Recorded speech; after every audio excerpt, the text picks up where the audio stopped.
안녕하세요. 토요미스테리 디바제시카입니다. 여기 제발 좀 가석방 시켜달라고 절절히 호소하는 한 유명 범죄자가 있습니다. 자기는 벌써 20년 넘게 갇혀 있었다면서 더 이상 그 과거 13살 때 끔찍한 살인을 저지른 꼬마가 아니라고 주장합니다. 사실 토요미스테리를 꾸준히 보신 분들이라면 이 남자가 무슨 범죄 저질렀는지 아실 수도 있습니다. 지금 이 사진은 성인이 된 얼굴이라 좀 생소할 수 있지만 바로 이 사진, 어릴 적 모습 기억나시나요? 과거 톰이 극악무도한 어린 살인마 편에서 다룬 적이 있었는데요. 그 범인이 지난 2022년 드디어 세상 밖으로 나왔습니다. 그리고 세간의 주목을 받게 되죠. 이 사건 미국에서 굉장히 유명합니다. 토미에서는 8, 9년 전에 다뤘던 영상이라 그 전말을 좀 기억하기 어려우실 수 있을 것 같아요. 그래서 오늘은 과연 그가 어떤 범죄를 저질러서 이렇게 됐는지, 또 가석방은 어떻게 이루어진 건지 상세하게 다뤄보고자 합니다. 과거 1993년 8월 2일, 미국 뉴욕주에 있는 인구가 채 1000명도 되지 않는 작은 마을 사보나에서 전국을 떠들썩하게 만드는 희대의 사건이 벌어집니다. 그 발단은 먼저 4살짜리 금발머리 소년 데릭 로비가 평범하게 그날도 엄마의 배웅을 받으면서 아침에 집을 나서면서 시작됐어요. 아이는 집 근처 공원에서 열리는 여름 캠프에 참여할 예정이었죠. 이 행사가 아침부터 오후까지 다양한 레크레이션 활동을 하고 돌아오는 그런 일정입니다. 근데 데릭이 4살이잖아요. 그래서 사실은 엄마와 동행을 하는 게 맞아요. 근데 하필 이날 사연이 좀 있었죠. 아침 내내 어린 동생이 계속 울음을 멈추지 않는 겁니다. 그 탓에 엄마는 정신이 하나도 없었고요. 이걸 보고 있던 데릭이 아주 의젓하게 말했죠. 엄마, 저 혼자 갈 수 있어요. 사실 공원과 집은 매우 가까운 거리였습니다. 그래서 엄마 도린도 아유, 그래, 한 번쯤은 괜찮을 거야 라고 생각을 했고 도시락통이 든 가방을 아이에게 건네주면서 오늘 한번 혼자 가보라고 네가 잘 갔다 오면 너무 자랑스러울 것 같다고 마중을 했고요. 그렇게 데릭은 신나게 공원 쪽으로 달려갔죠. 그런데 아들이 집을 나서고 얼마 후 화창했던 날씨가 금방 막 먹구름이 끼기 시작합니다. 또 빗방울까지 떨어져요. 이 아기 동생을 어느 정도 달랜 엄마가 갑자기 혼자 나간 아들이 걱정이 됩니다. 비도 오니까 행사가 취소가 될 것 같은데? 라는 생각도 들었어요. 그래서 아이를 데리러 곧장 집을 나서게 되죠. 그렇게 캠프에 도착을 했는데 거기서 엄마는 청천벽력 같은 이야기를 듣습니다. 아이가 아직 오지 않았다는 거예요. 아침 11시 데릭의 실종 신고가 접수됩니다. 경찰들 총출동해서 집 근처 공원 곳곳 다 샅샅이 수색합니다. 아이가 길을 잃은 걸 수도 있고 혹은 납치? 긴급한 상황이에요. 수색이 이어지고 있었죠? 그런데 신고 4시간 만에 엄마가 전화 한 통을 받습니다. 공원 근처의 작은 숲에서 데릭이 발견되었는데 사망한 상태라는 겁니다. 엄마는 하늘이 무너지는 듯 했어요. 왜요? 내 아들이 왜 죽었는데요? 추 조사 결과 데릭은 외상과 질식으로 인해 사망한 것으로 추정되었습니다. 지금 보시는 이 사진이 당시 경찰이 시신 발견 현장을 그림으로 기록해둔 겁니다. 그 현장에 따르면 범인은 길을 가고 있던 아이를 숲으로 유인을 해서 목을 졸라 살해한 것으로 보이죠.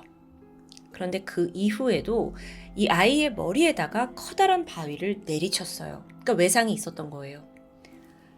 이 아이 데릭 시신 옆에는요, 엄마가 아침에 싸준 그 도시락 안에 싸준 바나나가 막 뭉개진 채 발견이 됐고요. 또 아이가 신고 있던 운동화가 시신 옆에 나란히 놓여 있었습니다. 그런데 가장 특이했던 점이 하나 있습니다. 아이의 몸에 무슨 끈적한 액체가 묻어 있는 거예요. 알고 보니까 그건 데릭이 간식으로 싸갔던 쿨에이드라는 음료수였죠. 아니 이게 왜 몸에 이렇게 남아있을까? 경찰이 분석을 해보니까 범인이 살인을 저지르고 나서 의도적으로 아이의 시신 위에다가 이 음료수를 부은 것으로 보입니다. 갑작스러운 살인사건, 이 평온했던 작은 마을이 한순간에 공포에 휩싸였어요. 집집마다 문 다 걸어 잠그고 정말 한동안 길가에 어린아이 모습을 볼 수 없었죠. 그리고 이때 타미 스미스 역시 문을 걸어 잠궜습니다. 더구나 그녀의 아들 13살 에릭 스미스는 그 사건 당일 피해자와 같은 여름 캠프에 참여했습니다. 자칫하면 내 아들 에릭 또한 피해자가 될 수 있었잖아요. 그래서 엄만 두려운 거죠. 그리고 그때 그녀는 아들에게 물어봐요. 너 여기 사고 난 거 알고 있지? 너 혹시 그날 수상한 사람 본 적 없니? 근데 여기에 에릭은 아무것도 본 게 없다고 대답했죠. 그런데 바로 이 순간 엄마의 눈에 평소와는 좀 다른 느낌이 전달됩니다. 이 질문을 받고 답을 하는 에릭이 좀 불안해하고 있더라고요. 그래서 엄마가 혹시 얘가 뭘 봤는데 말을 못하나? 협박을 당했나? 걱정이 됩니다. 한편 경찰은 피해자 주변의 여러 이웃들을 인터뷰하면서 범인의 실마리를 찾고 있었습니다. 그러다가 사건 발생 3일 뒤에 같은 캠프에 참여했던 에릭과도 인터뷰를 하게 되죠. 에릭이 뭐라고 하냐면 그날 아침 저는 자전거 타고 한 3-4바퀴 정도 신나게 공원 주변을 돌고 있었어요 라고 해요. 수상한 사람은 전혀 보지 못했다고 진술하고요. 그렇게 경찰이 넘어가려는 순간 에릭이 뜻밖의 이야기를 꺼냅니다. 제가 생각해보니까 그 애를 제가 본 것 같기도 해요. 이건 무슨 소리예요? 그러니까 자기가 막 자전거를 싱싱 타고 가던 중에 건너편 반대 방향으로 지나가던 그 4살 대릭을 봤다는 겁니다. 이건 아주 중요한 증언이에요. 예상치 않은 목격담이잖아요. 그러면서 수사팀의 이목이 다 에릭에게 쏠렸죠. 자, 그러자 에릭의 반응은 좀 들뜬 듯 했어요. 그래서 제가 그날 뭘 봤냐면요 하고 막 이야기를 쏟아냅니다. 아이는 피해자 데릭, 그 꼬마가 입고 있던 티셔츠와 도시락 가방이 어떻게 생겼는지 정확하게 묘사했습니다. 그런데 이걸 잠잠히 듣고 있던 경찰이 의문을 가지게 되죠. 건너편에서 자전거를 타고 달리면서 여기까지 기억을 한다고? 더구나 이 에릭은 평소 시력이 안 좋아서 두꺼운 안경을 끼고 있었거든요. 이게 가능한가? 어쨌든 경찰로선 에릭이 그날 더 뭔가를 목격했을 수 있잖아요. 그래서 아야, 마지막으로 피해자를 본 곳이 어딘지 우리한테 정확하게 지목해달라 라고 말하게 되죠. 근데 이때 에릭이 돌연 태도를 바꿉니다. 화가 난 듯 막 입술이 떨려요. 지금 내가 걔를 죽였다고 생각하는 거죠? 그래서 경찰도 당황을 해서 아니다 진정하라면서 에릭에게 음료 하나를 건네게 되는데 아이가 그걸 받자마자 화들짝 놀라서 던져버려요. 그게 바로 쿨에이드였습니다. 사건 현장에서 나온 것과 동일한 제품이죠. 여러분, 이거 사실 미국에서 굉장히 흔한 제품이에요. 어린 아이들이 자주 마시고요. 근데 에릭이 보인 이 반응은 마치 무슨 트라우마? 아니면 두려움이 있는 것처럼 느껴집니다. 경찰은 직감했어요. 이거 있구나. 그때부터 경찰은 에릭을 데리고 상세한 진술을 유도합니다. 에릭이 피해자를 마주쳤다고 한 바로 그 장소 가서 상황 재현해보기도 하고요. 또 에릭이 자전거를 타는 모습도 녹화해서 이걸 분석합니다. 왜냐? 자전거를 타고 가면서 이걸 진짜 볼 수 있어? 그랬더니 예상대로 아니요, 피해자 옷, 도시락통까지 그렇게 상세하게 목격하는 건 불가능했어요. 8월 8일, 사건 발생 6일이 지난 시점인데 지금 돌아가는 게 상황이 심각하잖아요. 이걸 인지한 에릭의 가족들이 13살 아들을 앉혀두고 대화를 시도합니다. 엄마는 절대 너를 혼나지 않을 거다. 그러니까 그냥 네가 본 거, 아는 거 솔직히만 말하면 된다라고 막 간청을 했죠. 아들아, 거짓말은 나쁜 거야 하면서도요. 그러면서 또 지금 죽은 그 아이 데릭네 엄마도 네가 솔직히 말해줘야 더 슬프지 않는다라고 끈질기게 설득합니다. 그랬더니 망설이던 아들이 결국 입을 엽니다. 미안해 엄마. 내가 그 꼬맹이 죽였어. 가족은 아이의 손을 잡고 경찰서에 갔고 바로 죄를 자백해요. 대체 왜 13살 소년이 겨우 4살 된 데릭을 살해한 걸까요? 그게 동기를 너무도 알고 싶은데요. 참 이 사건이 특이해요. 에릭이 끝까지 살해 동기를 제대로 자백하지 않습니다. 대신에 범죄 전문가들이 오랜 시간 그의 심리 상태를 분석하게 되는데요. 그 결과 아마도 어릴 적부터 가지고 있는 열등감 그리고 자격지심에서 이 범행이 비롯되었을 거라고 추측합니다. 아니 근데 아직 13살밖에 안 된 애가 살인까지 저지를 만한 열등감, 자격지심이 도대체 뭐였을까요? 사실 에릭은 태어날 때부터 조금 남달랐습니다.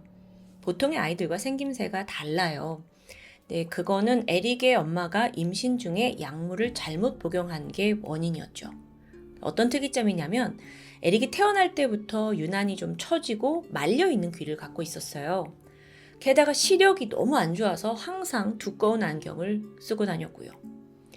거기에 이 빨간 머리카락에 주근깨까지. 사실 이런 외모는 미국 학교에서 한둘씩 보이는 유전적인 특징이긴 하거든요. 근데 여러 가지 특징이 이제 있다 보니까 또래에서 좀 놀림을 받았고 왕따가 된 거죠.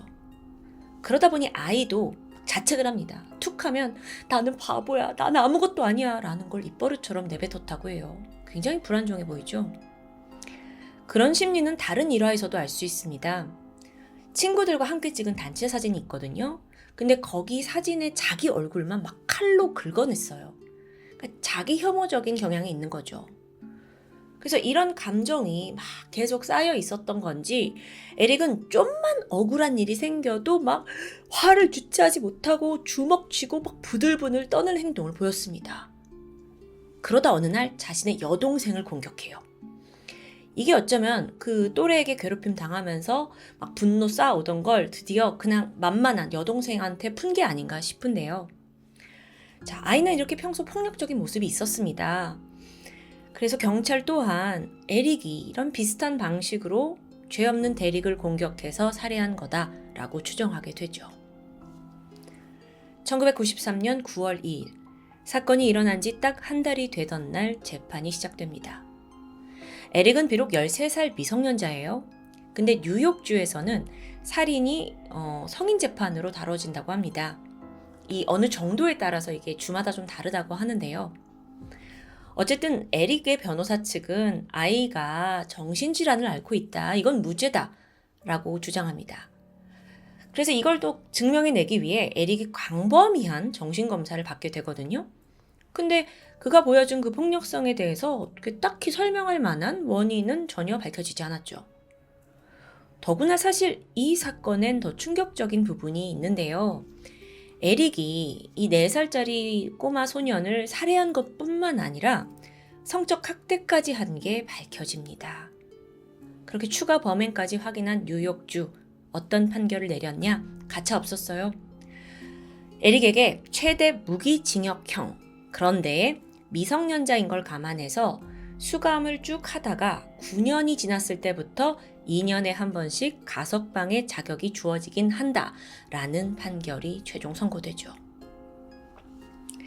이걸 듣고 피해자 가족들, 유가족의 고통은 너무 울분이 막 쌓입니다. 무기징역을 받긴 했지만 아니 9년만 있다가 얘가 잘 행동하면 지금 다시 나올 수도 있다는 거잖아요. 정말 유가족들이 잠을 이루지 못했어요. 내 아들 죽인 놈이 겨우 9년? 분통 터지니까요. 심지어 9년 후에 2년마다 그 악몽이 되풀이됩니다. 그렇게 가석방 심사가 있을 때마다 에릭은 나는 이제 변했다. 내 죄를 깊이 반성하고 있다라는 입장을 계속 표명했습니다. 유가족에게 사과도 했고요. 그나마 다행인 건 법원이 그에게 쉽사리 가석방의 기회를 주지 않았다는 겁니다. 그렇게 에릭은 9년을 넘어서 가석방을 계속 시도하다가 결국 20년 가까이 감옥에서 살게 된 거죠. 그러다 한 2010년쯤이었어요. 에릭에게 또 한 번, 그러니까 이번에는 10번째였는데 가석방의 기회가 왔죠. 그때 거의 30살 정도가 된 에릭은 CBS 뉴스와 인터뷰를 하게 되거든요. 근데 뭐라고 설명을 하냐면 어릴 적 자신의 분노, 이건 절대로 데릭을 향한 게 아니다. 이건 그냥 내 안에 있던 거다라고 막 또다시 눈물로 사과합니다. 그리고 사실 내 분노는 그전에 나를 놀려왔던 그 또래들을 향한 거래요. 아니 근데 그 분노를 왜 엉뚱한 곳에 푸냐고요. 그게 더 나쁜 거 아니에요? 어쨌든 인터뷰 내내 에릭은 깊게 후회하는 듯 했죠. 그리고 마지막으로 만약 가석방이 돼서 내가 나갈 수 있다면 정말 사회에 도움이 되는 상담사가 되겠다고 포부를 밝히는데요. 그러니까 자기처럼 괴롭힘을 당하는 아이들을 돕겠다는 거죠. 하지만 끝내 10번째 가석방 신청도 거부됩니다. 그렇게 시간이 또 흘러요. 그러다 지난 2021년 10월 이 사건 발생 28년이 흐른 시점이었는데 그제서야 에릭 스미스의 가석방이 승인되었죠. 심사위원회가 열렸는데 그동안 에릭이 감옥에서 추가 징계를 받은 적은 없대요. 그렇게 얌전히 살았다라는 기록을 토대로 위헌 평가가 낮다라고 매겨졌고요. 또 그간 석방에 대한 의지가 강력한 것도 참작을 했습니다. 근데 범인들 중에 석방에 대한 의지가 낮은 사람이 있나 싶긴 한데 어쨌든 가석방 명령이 그렇게 떨어졌고 에릭은 너무나 환호했지만 유가족뿐만 아니라 이 커뮤니티 전체가 들썩입니다. 사건이 벌어졌던 그 사보나에서 다들 들고 일어났어요. 걔 에릭은 절대 사회에 나오면 안 된다라고 거세게 항의를 했죠. 시위도 하고 또 동시에 죽은 데릭을 다시 추모하는 촛불 집회도 열렸습니다. 이게 왜 그 사보나 주민들 반발이 이렇게 심했냐면 에릭이 석방되고 나서 나는 어린 시절 살았던 사보나에 살 것이다 라고 그 희망사항을 밝혔기 때문이에요. 주민들 난리 났죠. 절대 안 된다면서 반대를 했고 그래서 이게 워낙 거세기 때문에 가석방이 승인된 후에도 결국 에릭은 바로 나오지 못하고 시행이 좀 지연되었다고 합니다. 이런 차가운 반응에 에릭은 계속적으로 나는 더 이상 위협적인 사람이 아니다 라고 항변합니다. 28년, 29년 복역을 했고 더 이상 13살 그 꼬마 살인마가 아니라는 거죠. 또 인터뷰 때도 진지하게 나한테 정말 기회를 주면 나는 내가 어떤 사람인지 증명해 보이겠다. 이 사회의 자산이 될 거다 라고 자신합니다. 마침내 2022년 2월 에릭 스미스는 자유의 몸이 되었습니다. 그리고 현재 사보나 마을이 아닌 뉴욕 퀸즈에서 살아가고 있는 것으로 전해지는데 도저히 고향으론 돌아갈 수 없었던 거죠. 과연 앞으로 그에게 어떤 삶이 펼쳐질까요? 그렇게 굳게 약속했던 것처럼 놀림받고 힘들어하는 아이들을 상담해주고 도와주고 사회에 빛을 내는 인생을 살 수 있을까요? 미국에서 이 사건이 발생했을 당시 참 대단했습니다. 13살 소년, 이 4살 소년에게 저지른 참혹한 범죄였기 때문입니다. 그렇기 때문에 석방이 된 후에도 에릭의 삶은 일거수일투족 주목을 받고 있어요. 전해지는 바에 따르면 이 에릭이 이제 여자친구까지 사귀면서 나름 새로운 가정을 꿈꾸고 있다고 전해집니다. 물론 이 사람도 버티고 이 삶을 살아야겠지만 이 소식을 들은 유가족들은 어떤 마음일까요? 왜냐면요. 그 에릭이 꿈꾸는 미래는 고작 4년밖에 살지 못하고 죽음을 맞이한 데릭에게는 결코 꿈도 꾸지 못할 삶이기 때문입니다. 과연 에릭 스미스는 앞으로 어떤 행보를 보일지 정말 궁금합니다. 지금까지 토요미스테리 디바제시카였습니다. 안녕하세요. 토요미스테리 디바제시카입니다. 지난 2000년 중국 후난성 헝양형의 작은 마을에서 태어난 샤오보. 아이가 3살이 되던 해에 부모가 일찍이 이혼을 하면서 샤오보는 아버지 그리고 할머니 할아버지와 함께 살게 됩니다. 큰 문제 없이 자랐고요. 심지어 마을에서 머리가 꽤 똑똑한 아이로 정평이 나 있었죠. 한편 샤오보의 아버지는 어릴 때부터 엄마 없이 자란 아들에게 항상 미안한 마음이 있었습니다. 그런데 또 아들이 머리가 좋잖아요. 그렇다 보니 가능하다면 최대한 좋은 교육 환경을 제공해주고 싶었죠. 모든 부모의 마음일 겁니다. 그렇게 고민을 하던 중 한 가지 방안이 떠오르는데 마침 샤오보의 고모, 그러니까 아버지의 여동생이 살고 있던 동네가 학군도 좋고 또 거기에 유명한 사립학교가 있었습니다. 거긴 바로 홍양광화중학교였죠. 근데 문제가 있어요. 이 학교로 옮기고는 싶은데 그러려면 고모가 아이를 맡아줘야 하죠. 아버지는 힘겹게 이 문제를 여동생과 상의합니다. 천만다행히도 여동생은 오빠가 예전부터 홀로 이렇게 아이를 키우는 걸 늘 안타깝게 생각하고 있었거든요. 그래서 선뜻 오빠의 부탁을 받아주게 되죠. 그렇게 2012년 12살이던 샤오보는 중학교에 진학하면서 고모의 집에서 새로운 삶을 시작합니다. 고모는 조카를 아주 살뜰히 챙겼습니다. 어릴 때 또 엄마 사랑 못 받았으니까 하면서 마음이 더 쓰인 거예요. 오죽하면 남편이 아니 당신은 뭐 친자식보다 조카를 더 아끼는 것 같아 이렇게 반농담을 할 정도였다는데요. 그래도 이 아이를 매일 고모가 돌보는 건 아니었어요. 샤오보는 평일에는 학교 기숙사에 가서 생활을 했고 주말마다 고모 집으로 오는 거죠. 올 때마다 고모는 학교 어땠니? 친구들 잘 사귀었니? 자, 이 음식 좀 먹어봐라. 우리 새 옷 좀 사러 가자 하면서 정말 따뜻한 정을 느끼게 해줍니다. 그런데 사실 고모가 샤오보와 지내다 보니 미처 몰랐던 부분이 드러나요. 그저 그냥 귀여운 어린 조카인 줄만 알았는데 아니 알고 보니까 이 아이가 꽤 이기적이고 좀 제멋대로인 구석이 있습니다. 생각해보면 그동안 샤오보는 아버지와 조부모에게 크게 막 혼나고 이렇게 자란 적은 없거든요. 약간 오냐오냐 하면서 요구를 다 들어줬던 편이죠. 그러다 보니 샤오보는 자기가 원하는 건 무엇이든 할 수 있다 라고 여겼고 행여나 너 왜 이렇게 했니? 이런 잔소리, 쓴소리 듣는 걸 견디지 못했습니다. 안타깝게도 타인에 대한 배려도 모르는 좀 이기적인 아이였어요. 게다가 학교에서도 문제가 발생합니다. 이전에 살던 마을에서는 사실 작은 규모다 보니까 이 샤오보가 굉장히 똑똑하고 재능 있는 아이로 늘 인정을 받았거든요. 근데 정작 명문학교에 와보니까 성적이 뚝 거의 뭐 최하위권으로 떨어지는 거예요. 또한 자신을 제외한 반 친구들은 대부분 유복한 집안 아이들이었고요. 다들 비싼 브랜드의 신발 신고 하굣길에는 외제차가 들러오기도 하고 샤오보는 그런 친구들을 보면서 점점 열등감을 느끼기 시작해요. 평생 내가 최고다라고 느끼며 살아온 아이였기 때문에 이게 좀 더 견디기 힘든 상황인 거죠. 그러던 어느 날부터 샤오보는 친구들의 물건을 훔치기 시작합니다. 형편은 안 됐는데 또 허영심은 버리지 못한 것 같은데요. 한 번, 두 번 눈에 보이는 좋은 물건들을 이제 도둑질하기 시작했고 근데 이게 또 꼬리가 길면 잡혀요. 친구들이 알아낸 거예요. 아니 야 샤오보 네가 왜 내 물건을 쓰고 있어? 그리고 이것도 제 건데 이게 왜 너한테 있어? 친구들은 화가 나서 네가 이렇게 물건 훔쳐간 걸 선생님에게 말하겠다고 했죠? 그러자 여기서 샤오보가 아이들 앞에서 무릎을 꿇게 됩니다. 제발 알리지 말아달라고 좀 간절하게 빈 거예요. 친구들이 그런 걸 보면 또 약간 마음이 여려지잖아요. 그래서 샤오보에게 기회를 주기로 했지만 그 이후에 샤오보는 사실상 외톨이가 됩니다. 친구들이 더 이상 다가오질 않는 거였어요.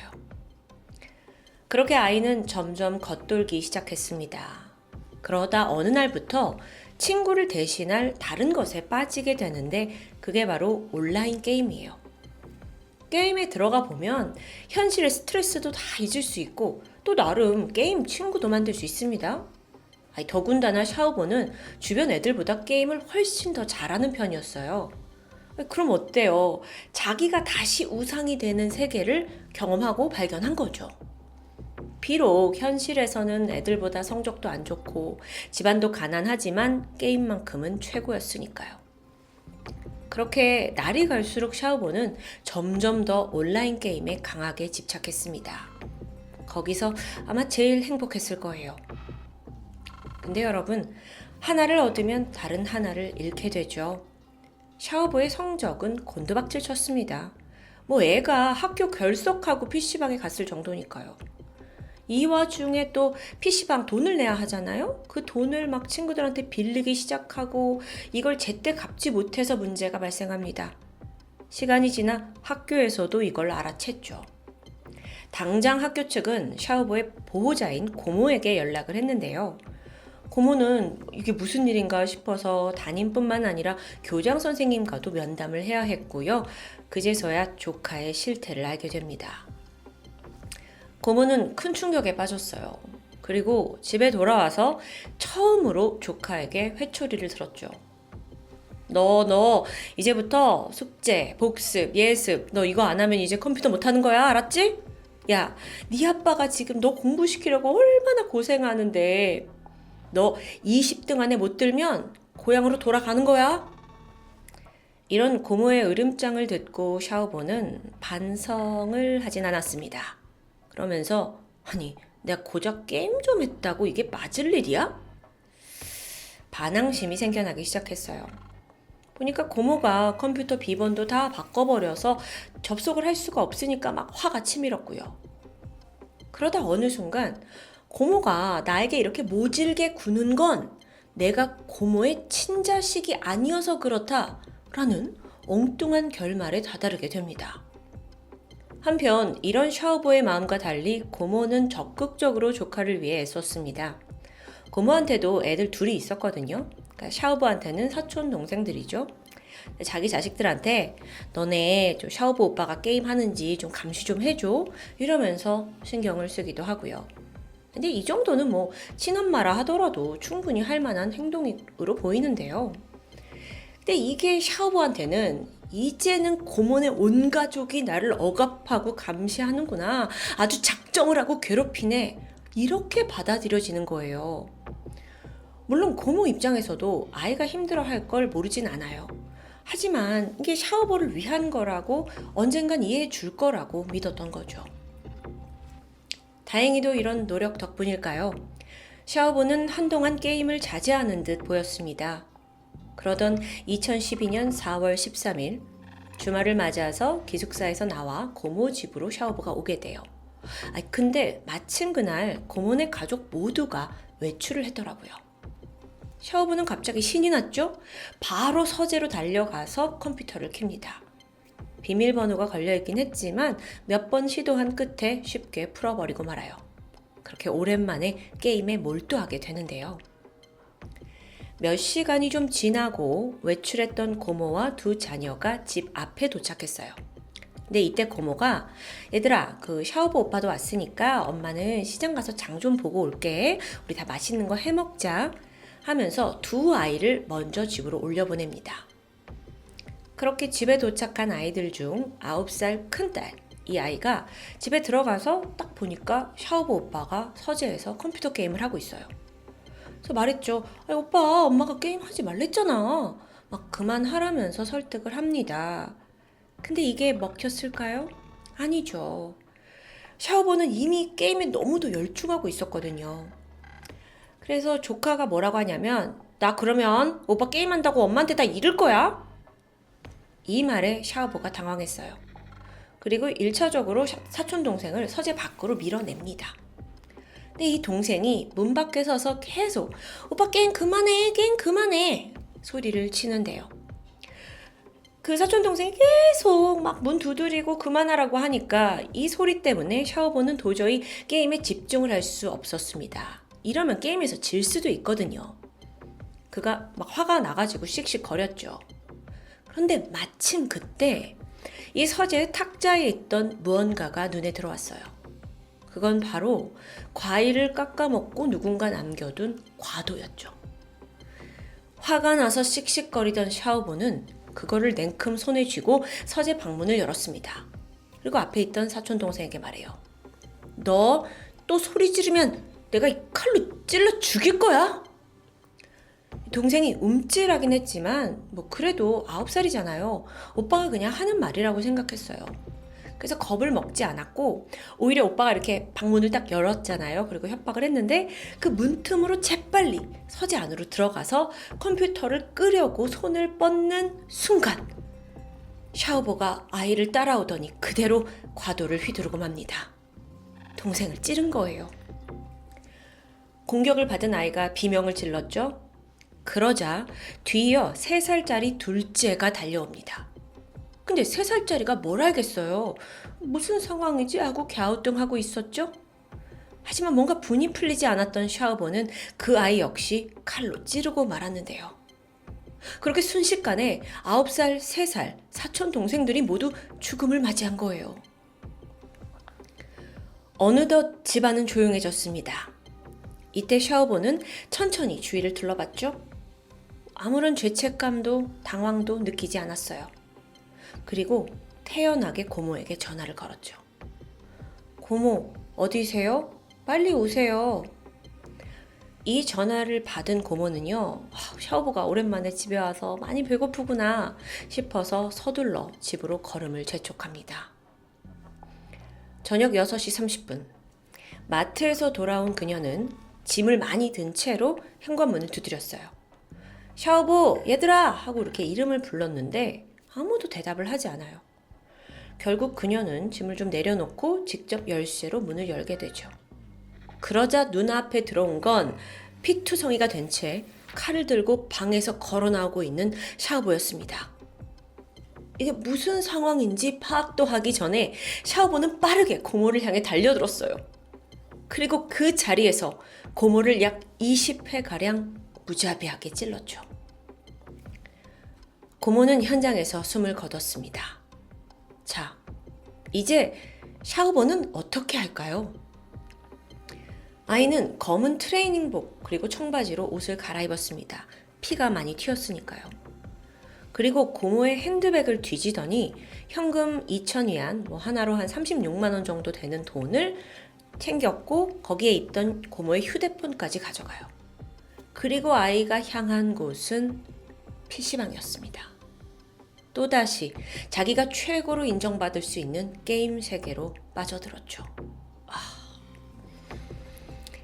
그날 밤 11시에 퇴근하고 돌아온 고모부 리우 웬동에 의해 이 처참한 현장이 발견됩니다. 아내는 피범벅이 돼서 냉장고 옆에 쓰러져 있었고요. 두 딸의 시신은 식탁 아래에 겹쳐져 있었어요.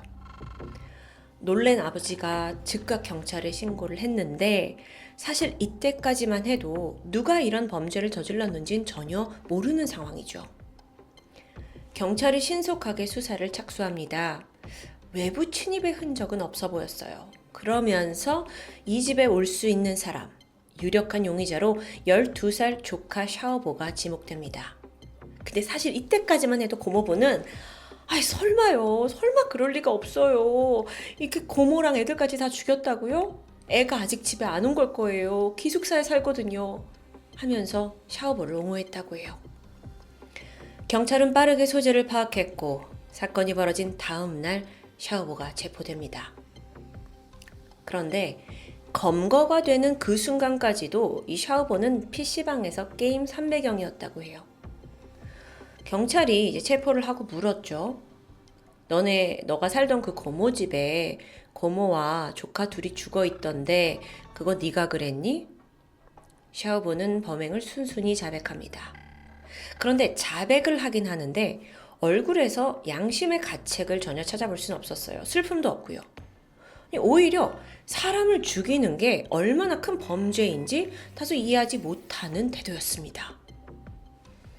추후에 밝혀진 샤오보의 범행 동기는 더 충격적입니다. 제 고모가 너무 엄격하고요. 또 사촌 동생들은 너무 시끄럽잖아요. 그래서 죽였는데 그게 문제예요? 이 답을 들은 경찰도 너무 황당했죠. 그래서 네가 저지른 살인을 후회하진 않냐? 라고 묻게 돼요. 근데 아이가 뭐라고 하냐면 재판을 받긴 하겠죠? 근데 다 끝나면 열심히 공부해서 고모부한테 배상할게요. 이렇게 말을 합니다. 다시는 돌이킬 수 없는 사람의 목숨을 돈으로 갚을 수 있다고 믿는 듯해요.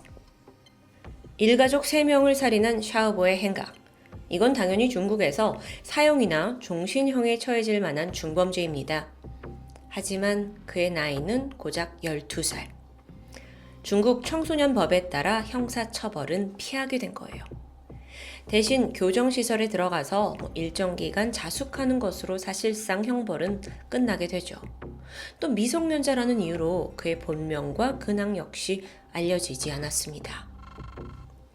이후 샤오보의 아버지는 도저히 친척들을 볼 낯이 없다면서 부끄러워했고 또 고개를 숙였는데 이런 그 판결과는 별개로 일가족의 유일한 생존자인 고모부에게 1,000만 원가량을 배상했다고 전해집니다. 당연히 돈으로 가족을 잃은 고통을 달랠 순 없었겠지만요. 중국에서 이 샤오보 사건이 터졌을 무렵 미성년자 관련 범죄 규정이 만 16세 미만의 아이에겐 형사 책임을 묻지 않는다는 것이었습니다. 그런데 한국도 그렇지만 나날이 중국에선 16세 미만 이 청소년들이 강력 범죄를 저지르는 건수가 급증하고 있어요. 샤오보 사건이 있기 1년 전인 2011년에는 엄마가 너무 자기한테 엄격한 잣대를 들이댄다. 여기에 불만을 품은 14살 소녀가 밥에 쥐약을 섞어서 어머니를 살해한 사건도 있었고요. 그 밖에도 14살 남자아이가 연쇄 강도와 성폭행을 저지르는 사건으로 막 중국이 떠들썩하기도 했습니다. 하지만 이건 모두 연령 때문에 형사처벌 대신 그냥 교정시설에 가서 자숙하는 것으로 형벌에 그쳤고요. 그러다 결국 지난 2020년 12월 중국에서는 형사 책임을 묻는 나이를 만 14세로, 16세에서 14세로 낮추게 됩니다. 또한 정말 이건 너무도 이해할 수 없고 용인될 수 없는 악랄한 범죄를 저지를 경우에는 만 12세의 아이에게 형사 책임을 지게 하는 것이 법으로 개정됩니다. 자, 그렇다면 현실은 좀 나아지고 있을까요? 글쎄요. 법이 개정된 후에도 중국에서 충격적인 소년범 사건은 계속되고 있습니다. 그 일례로 지난 2022년에는 일반적인 상식으로도 이해하기 어려운 7살 여자아이가 이웃의 4살 아이를 고의로 우물에 빠뜨리는 사건이 벌어졌고요. 또 2023년에는 또 8살짜리 남자아이가 동네 3살 아이를 건물 17층에서 떨어뜨리는 일이 발생했어요. 다행히 아이는 흙에 떨어져서 목숨을 건지긴 했다고 해요. 하지만 CCTV 영상이 공개됐는데 이 사건이 발생하기 직전에 범인 아이가 그냥 민 것만이 아니라 3살짜리 아이를 막 발로 차고 짓밟는 모습이 공개돼서 아니 어떻게 8살 아이가 이렇게 잔혹할 수 있냐라는 걸로 큰 논란이 되기도 했었죠.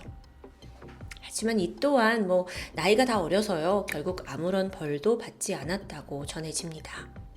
그렇다면 우리나라의 현행 소년 사법 적용 대상의 기준 연령은 몇 살일까요? 만 10세입니다. 크게 2가지로 나뉘는데요. 10에서 13세는 촉법 소년. 범죄를 저질러도 소년원 송치나 거주지 보호 관찰 정도를 받게 됩니다. 하지만 14세에서 18세까지의 소년범은 소년 교도소에 수감이 되죠. 자, 그런데 여기에 포함이 되지 않는 만 10세 미만의 아이들은 처벌 자체는 불가능한 상황입니다. 점점 험해져가는 시대 속에서 교화의 사각지대에 놓인 어린 범죄자들. 이건 중국뿐만 아니라 한국의 현 주소이기도 한데요. 그들에 대한 고민은 앞으로 우리가 풀어나가야 할 숙제로 느껴집니다. 지금까지 토요미스테리 디바제시카였습니다.